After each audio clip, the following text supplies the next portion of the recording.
So I managed to land a job that pays 50k a year within 2 years of graduating uni. That's almost double the average starting salary in the UK. But how did I do it? So in today's video, I want to tell you the very intentional and practical steps that I took to land this job to hopefully motivate you, because my journey hasn't necessarily been a smooth one. There are opportunities out there. The difficult part is finding them and being able to land them. So this story starts almost a decade ago, back in college or sixth form for some of you. I was around 16 or 17, however old you are when you get into this stage of life, and I had no idea what I wanted to do next. So I listened to the advice of elders and I picked like science-based subjects that I had no interest in. And as a result, I ended up failing my first year because I just didn't study. Obviously, I was a bit sad, but for my second year or my redo first year, I took subjects that I was kind of good at and I thought were kind of interesting. So business and economics and some other A levels. And I ended up passing and doing well in these A levels. So much so that I was able to get into the top 10 uni. Now, there's a whole story around how I even managed to get into that. But one of the things that I wanted to note about this stage in life is, one, I was intentional about setting up work experience that allowed me to have something of note to put on my CV besides I worked at Costa or Starbucks or McDonald's, do you know what I mean? Something industry based, something corporate. The second thing to note was that the uni degree that I picked was a business degree, but not just that, it had an industrial placement as the sandwich here. So it was a 4-year degree, and for one of those, I was going to be working in the corporate environment. So I'd have even more work experience on my CV or resume for you Americans. Now, I know that other degrees offer a year abroad as an option, or maybe a master's at the end of it. But I think that out of these three options, the industrial placement is the strongest by far, because that's where you're going after you graduate, right? Into the world of work, not further study at university unless you want to become a doctor or whatever. And you're probably not going abroad unless you've got funds like that. And it'll help you stand apart from the other candidates that are in the job market looking for jobs when it's your turn. So moving on to university, I go there, I do the teary goodbye, I move into my dorm. Wait, is that American? God, I watch too much American media. I move into my halls, and meet some really good friends who I'm still friends with to this day. Now, at this stage, I'd heard it being said that your first year matters because if you're going for an industrial placement, that's the only field of reference that potential employers are going to have to grade your performance at university. And it's true, from my experience at least. There was a lot of people that would say that first year doesn't matter. It doesn't matter to your overall academic grade, but if you want to get that sandwich year, it does. If you want to get a good one, it matters even more so. So although I was not a NEET at university, I didn't make every waking moment of my life about studying or getting the best grades or like networking, etc. Like that was never me, do you know what I mean? Like I skipped lectures here and there. I did what I needed to do to, get a 2-1, which is what I managed to get at the end of first year. But I wasn't going above and beyond. Now here's where the story starts to get a bit more interesting. In my second year of university, I know it's game time. I know that I need to be intentional about finding an industrial placement. So doors open around winter time, like October, November, December. And at that stage, I start speaking to the career advisors in the university who help you start to shape your CV, help you start to go to open days at like the university, and really start to think about what you want to be doing when you graduate. So I leveraged that facility, and that really helped me learn the kind of words to be using in my CV, what to pull out, what to leave, because obviously there's only so much you can fit on one page, ideally. And so by the time it was time to apply, I was ready. When I was in sixth form, I managed to set up work experience at a really good company. And I thought, okay, cool. Let me leverage that in trying to find an industrial placement, because I ended up seeing the same company hiring for industrial placement when it was my turn to apply. So I reached out to the person that was supervising me at the time of my industrial placement, said I'm applying, what to look out for, what should I do in the interviews to stand out, etc., etc. And they really helped. I was really confident. I thought, this is my surefire way of getting this industrial placement. I'll get a grad scheme. I'll be sorted for life, right? But unbeknownst to me, I was going to be doing a video interview. And I've never done that before. I mean, to be fair, up until that point, I've only ever done like 2 other face-to-face interviews. One of them I got the job for, but nothing serious, right? So after much intentional preparation, I think, can't remember how much I did. It was the day of the interview.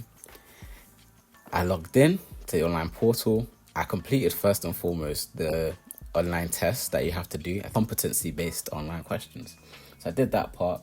I think I passed it, But then when it came to the actual video interview, there's no one there. It's just you speaking into your camera like you're some sort of YouTuber. What a hypocrite I am now. You don't know the questions beforehand, so you just got to answer it, and you only get, I think, one or two chances to answer. Without fail, boys and girls, I bottled every single question. As soon as the camera came on, I just started stuttering. I just started glitching. Like, I was all up in my head. Like, I didn't even know what to say. And it was so embarrassing because as the interview progressed, like, I could just feel my confidence just sapping away. And to be honest, I think my mind has just erased that memory until I'm making this video to protect me from the first-hand embarrassment. It was terrible, guys. And I pray that no one has to experience that. But suffice to say, I did not get that job, and I was distraught because I thought, wow, okay, that's it. I'm finished now. I'm washed. I'm cooked. There's nothing left for me because now I'm gonna have to compete with everyone, and I've got 2-1. I'm sure there's people that got first class in honors in my year. Like, how am I gonna get a job now? But I still kept applying. I still kept progressing, and come January of the following year, I applied for 2 companies. One of them was in the same industry as the job that I didn't get, and another one was a different industry. Now, this particular company where I'm at now, fast forward, spoiler alert, was very good with their hiring process. So, same process, online competency-based questions, online digital interview in front of a camera, there's no one there, assessment center, and then they'll make a decision. They were very clear about that on their website of the hiring process, which I appreciated because a lot of other employees aren't. Obviously, no one's telling you what the salary is, which is dead, but regardless, I'm still applying, right? So the day of the online interview comes. Again, I do well in the competency-based questions. This time round, I kind of know what to expect with the digital interview, the virtual interview. And I wasn't stuttering. I answered the questions. I got through it. And I was like, okay, I think I have a good feeling about this. So give it 2 weeks now. And I hear back from them. Congratulations, you've been invited to an assessment center. I was so gassed that my girlfriend at the time, who's now my wife, and I were just ecstatic. Like, we were happy. It was like, what? Oh my gosh, like, life is moving in the right direction. And in preparation for this, I spoke to people from my uni who had offboarded, who'd graduated and got jobs, like working at the uni, and knew what, and were able to share some of the insights they were able to get when they were applying for industrial placements, grad schemes, full-time jobs. And one of the key things that you need to mention is the company culture. Like, what is the vibes about the company? What kind of person are you, and how do those align? Obviously, on top of the organizational goals and strategies, those kind of things. And you can find all of that information in the annual reports or their company websites. It shows that you've researched a little bit. So I traveled down for the assessment center. Now, I can make a whole separate video on how to do well in assessment centers and what to look out for, mistakes to avoid. But for the purpose of this video, I'm just going to talk about my experience, right? Listen, you can tell who's going to do a good job and who's not going to do a good job already by the way people present themselves at the assessment center. Listen, there was one guy who literally rocked up, shirt and trousers, right? Half his shirt is untucked, buttons undone. Man looks like he woke up and rocked up to this thing without brushing his teeth. Unfortunately, and respectfully. Another guy, prim and prop, do you know what I mean? He wasn't wearing a suit, but he might as well have been. Do you know what I mean? There was girls that are dressed nicely, people that were like well presented. And you might not think it matters, but it does, because first impressions count. We live in a shallow world, so the way that you dress is the way that you will be addressed by certain individuals. Now, there are 3 key parts of the assessment center. There was an introduction presentation where they told us about the company and what's going to happen throughout the day. There was a team case study where we had to come up with a solution to a problem and then present back. And then there was also an interview at the end, like one-on-one with two different assessors. And at the end, we did like a wrap up, right? My advice to you in assessment centers is to basically fake it till you make it. I'm not gonna lie. Like, establish yourself as a confident individual, not a cocky person, but someone who's like personable. Do you know what I mean? Like, talk to other people, find out about them, remember these information, like these tidbits. Do you know what I mean? Tell them about yourself, your experience, etc., and then try and build like rapport and like a little, I don't want to say clique, like a little community within the assessment center, because it shows that like you're someone who can establish relationships, shows that you're confident, like you're good at public speaking, putting yourself out there and taking risks and leadership, but also you're good at listening. These are all kind of soft skills that assessors are looking for, and will help you succeed in the corporate world. Unfortunately, it's a game that we're playing, and I hate wearing a mask, but it's kind of what you have to do if you want to succeed in this corporate world, which I hate. Now, fast forward, I do my assessment center. I'm speaking within the group presentation. I take an active role in it. I bring people on the conversations. Within my one-to-one interviews, I'm giving answers to the questions I've already rehearsed for, and also low-key asking for guidance. And the assessors gave it. Do you know what I mean? So thank God for that. I also did something crazy at the end. I won't talk about that in this video, which I thought literally ruined the opportunity for me. But fast forward 48 hours when I get back, I hear from the assessment center that, congratulations, we've accepted you on the industrial placement. The starting salary, is like 27k, which is ridiculous for any other industrial placement. And on top of that, you were the highest performing candidate in the assessment center, which I couldn't believe. So the thing that I did at the end, I'm pretty sure is what tipped me over the edge. So I'm gassed now. To my girlfriend, we're happy, we're celebrating. Great, cool. Second year of uni, I've done 2-1. Great. Go on my industrial placement now. It was 2018. That's when I started. I feel like it was a shock to my system because I've never worked a 9 to 5. I've never worked a 9 to 5. I'm working in London. I'm living with strangers. I've never rented. And so I'm like a fish out of water. The days felt so long. Like I was literally falling asleep with my eyes open while people were speaking to me. I've never experienced that before.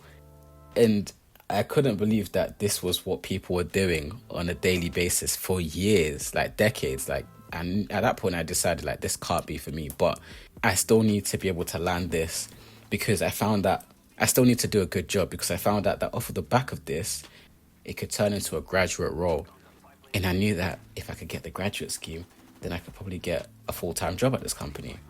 So that was my one main goal from my industrial placement. To do such a good job that no one could tell me that I was not going to get the graduate's placement. There were a few roles within the stream that I was in.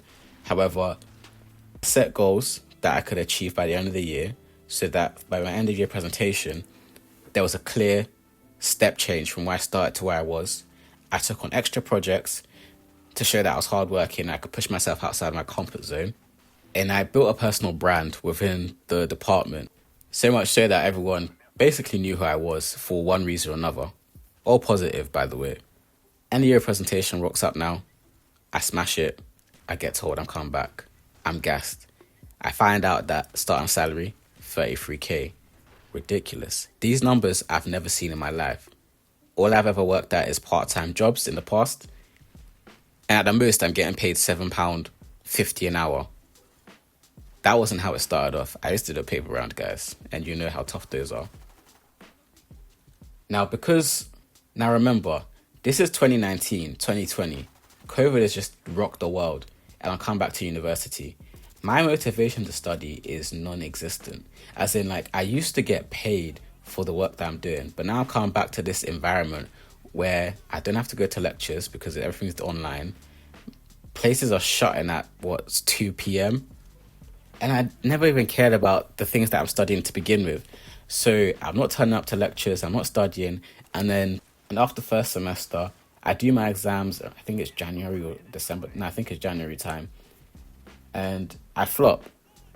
I go from a 2-1, a comfortable high 2-1, like 62% or something like that, all the way down to 49%, like a 2-2.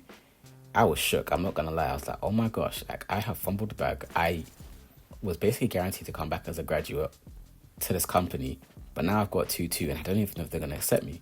Like I basically need to get a first class to even this out. But I never got. I think I've got like 2 firsts in my entire like first and second year at university. So I didn't know how I was gonna do this.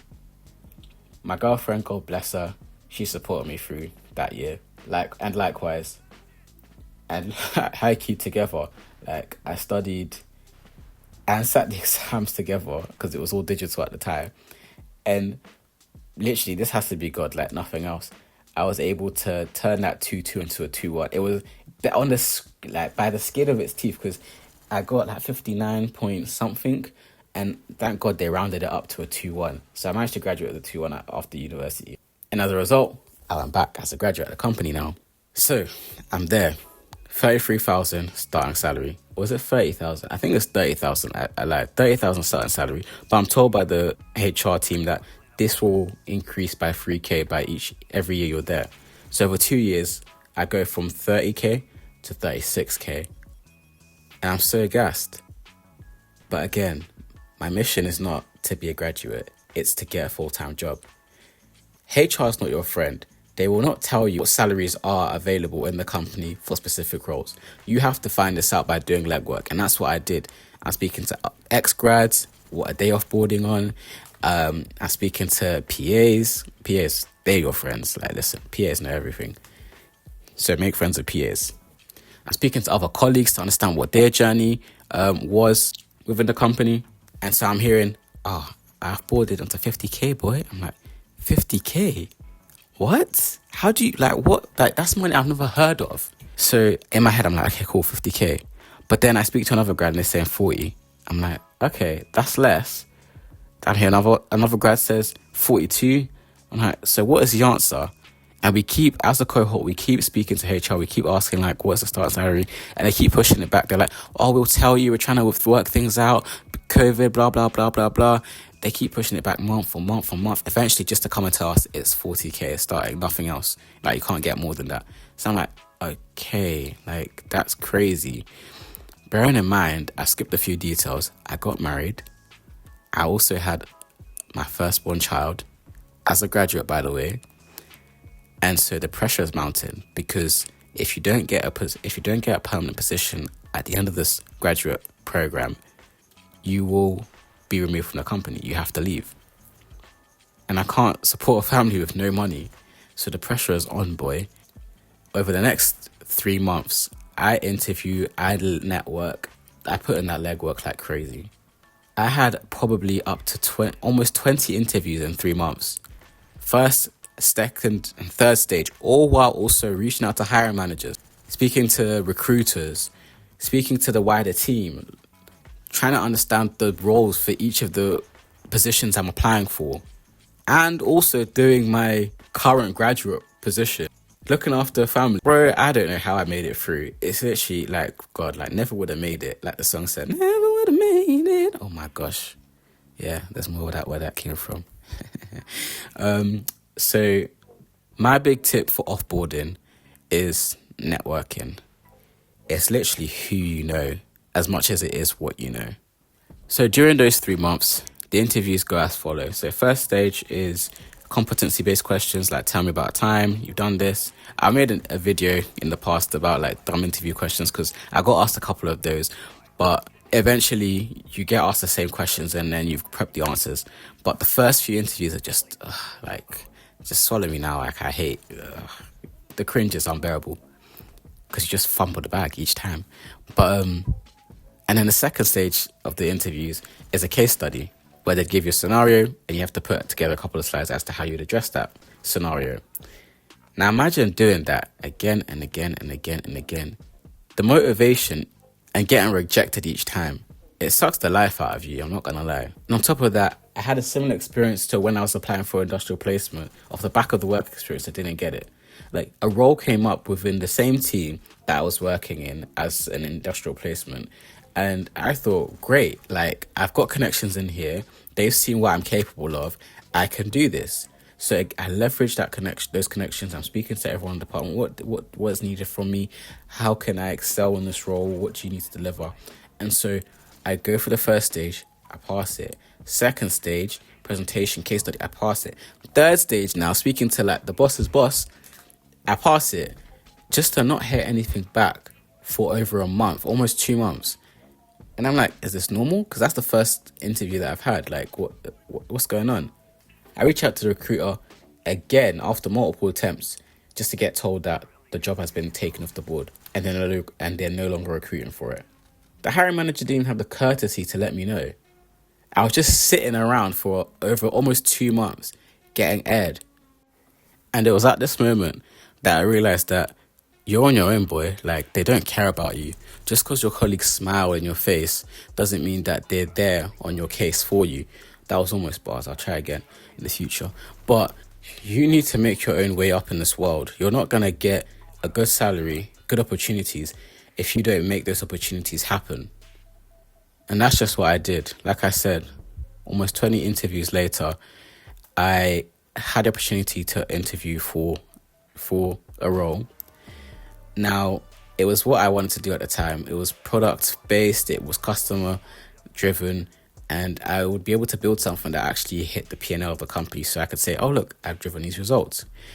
I applied again, did the typical spiel: recruiter, hiring manager, wider team. I managed to pass the first stage interview, did a second stage interview, and unfortunately I didn't get it. Now, that was very crushing because I thought I had a very good chance getting this role, and it was coming up towards the time that I'd have to offboard. However, because I did a good job, that hiring manager let me know about another position that was opening up in his wider team. It was for a similar position but a different portfolio. And I was like, okay, cool. This sounds interesting. Please put me forward. Like, whatever good word you could put for me to this hiring manager, let me know. So I reached out to this hiring manager, introduced myself. This is what I want. This is why I'm great. And again, first stage, second stage, and this even progressed to third stage as well. Like, speaking to the boss's boss and kind of doing a mini interview. Now, I can't remember the date, but I received a call from that hiring manager, and he said, "Congratulations, personally invested. I would like to offer you this position." My wife and I were gassed. We were gassed, almost brought to tears. Like, the excitement I felt, like we felt at the time, like we couldn't put it into words. Like, I was just saying, thank you. Like, this was a video call, by the way. Thank you so much. Hiring manager was laughing. I was laughing. I think I'm doing such a great job, blah, blah, blah, blah.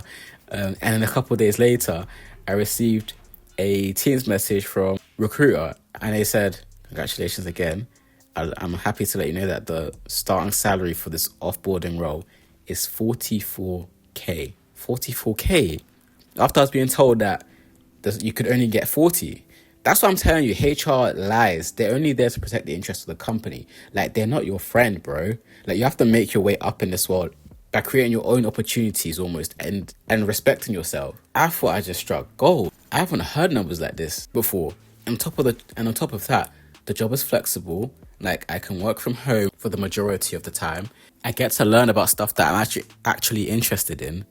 And this all came at the final 9 yards. Like, this was literally God. Like, the way this opportunity was shaped is exactly what I'd been begging for, praying for, because I didn't want something that would take me away from my family.